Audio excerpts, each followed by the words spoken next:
A Venezuelan patrol vessel opened fire at close range on USS Gravely, while the destroyer remained in international waters. No warning shot, no crossing into territorial seas, and still, no immediate US retaliation. Instead, Gravely reshaped the battle space. Small course shifts, speed control, expanded sensor reach. The goal wasn't to flee, it was to see.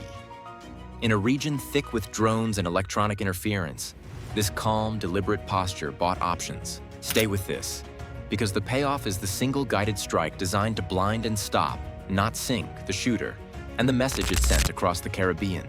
Before we move on, please take a moment to subscribe to the channel and like the video.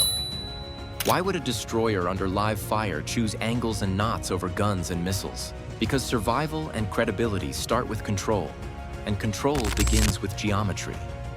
The first round snapped past, and Gravely doesn't answer with a broadside.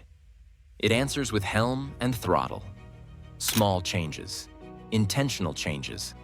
The ship stays outside territorial seas, holds to standard rules of engagement, and treats the opening burst as a data point, not a trigger. That restraint isn't passive. It's how you widen the window to think in a fight that someone else wants to rush. The inciting moment was close and noisy. A Venezuelan patrol craft fires while shadowing at short range, trying to collapse time and space. Gravely resists that squeeze with measured moves. The destroyer shifts a few degrees, then trims speed. Not dramatic turns, not a sprint, enough to force the other captain to adjust and reveal more. Every small alteration has a purpose. Open the angles, reduce clutter, and put blue water between the shooter and any backdrop that could muddy the sensors. The ship stays where it has the right to be and makes that space work for it. The instinct inside a steel box under fire is to shoot back. Doctrine pushes the opposite way at first contact. Expand decision space. The bridge calls for a steady rudder. Engineering sets a speed that holds the patrol craft inside surveillance sweet spots, but outside quick jump-off points. You can feel the crew leaning forward, ready, yet the tempo stays measured. Each change tests whether the other side wants a show or a collision. Now to the geometry. Slight turns widen the bearing rate, so the patrol craft's relative motion isn't flat and ambiguous. An offset into open water strips away shoreline glare and stray returns. That buys a clean line for radar and electro-optics to work together. The goal is a stable track that doesn't disappear in side lobes or merge with sea clutter. A clean line also means a better firing solution if it comes to that. One that holds even if the target surges or jinks. Sensors carry the load. SPY radar locks a firm track and refines speed and course changes frame by frame. EO and infrared pull in the muzzle flash, the heat of engines, and small details on the hull. Numbers, paint schemes, deck hardware. ESM listens for emissions, from surface search radars to handheld radios, and maps who is talking to whom. Each minute adds clarity, not noise. That's the quiet power of patience. But gray zone tactics live in the gaps. Smaller craft press close. Drones loiter to watch, and jammers poke at comms and radar edges. The bet is simple. Make restraint look like fear, push closer, and force a mistake. We've seen versions of this in the Caribbean and the Black Sea. Tight approaches where posture and positioning cooled a hot moment without the need to fire. The lesson repeats. The ship that shapes the picture controls the pace. From a distance, Gravely's moves may look like backing off. Inside the Combat Information Center, the picture gets sharper. Tracks promote from tentative to firm. Emission sources separate. The shooter's rhythm becomes predictable. That is leverage. The non-response buys a controlled firing solution and an extra beat to decide not only if to act, but how. You can target sensors, comms, propulsion, take away eyes, voice, or legs, without turning a patrol boat into a wreck. With the battle space shaped, the next fight comes into focus. And it isn't only about one gun on one hull. It's the airborne spotters and the electronic pressure wrapping tighter around the destroyer as the minutes tick.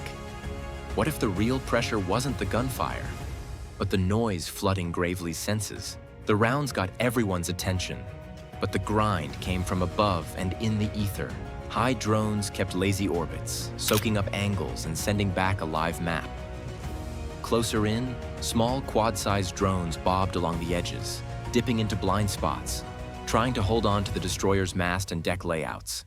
At the same time, electronic interference nibbled at comms and smeared radar side lobes, turning clean beams into fuzzy ones. None of it was enough to blind a modern warship. All of it together tried to shrink the time the crew had to think. The patrol craft stayed close, inside a zone that forced constant watch. It held a line where a sharp move could look like a threat, and a pause could be read as weakness. The jamming didn't knock out radios, but it introduced delay and doubt. Some nets crackled. Data links took a half step, not a full one. On radar, the main track stayed firm while weak scatter tried to crowd the scope. The effect was simple: compress US reactions by making every confirmation take longer than it should. That's where the perception gap grew. On Gravely, restraint read as control. Use calm moves to regain clarity and drain the stunt. On the other side, the same calm looked like a gap to push into. Keep the pressure on, keep the drones up, keep the noise steady, and maybe force the destroyer to pick the wrong moment. Two crews watched the same sea and reached opposite conclusions, each certain their read was the smart one. None of countermeasures came on in layers without turning the ship into a lighthouse. Frequency agility let systems dodge the worst of the interference. Emission control trimmed what needed to talk and what could stay quiet, so the ship didn't hand out a free map of its own signatures. The watch team shifted to prioritize track management. Gold tracks got attention, noise got parked and checked later. Overhead, a layered air watch parsed altitude bands so a high orbiter and a low quad couldn't hide behind each other. None of this looked dramatic. It was method and repetition, buying back seconds that the harassment tried to steal. Every engagement has a tipping metric, and here it came from pattern, not a single spike. Target behavior stayed aggressive and tight. Emissions matched ongoing interference. Drones held their stations, feeding the pressure. At some point, restraint stopped reducing risk. When behavior, emissions, and intent aligned, a proportional response moved from option to requirement. Lawful and necessary met at the same point on the plot. Impact, and the pattern broke. The patrol craft went blind and still. Drone feeds lost their cue and drifted. The interference thinned and then eased to background. Guns that had a stage lost it. The gray zone squeeze lost its timing, replaced by open water and a ship that could think at full speed again. With the water gravely held course, no sprint for the horizon. Presence and rules needed no speech. The ship stayed on station, and the clock belonged to it again.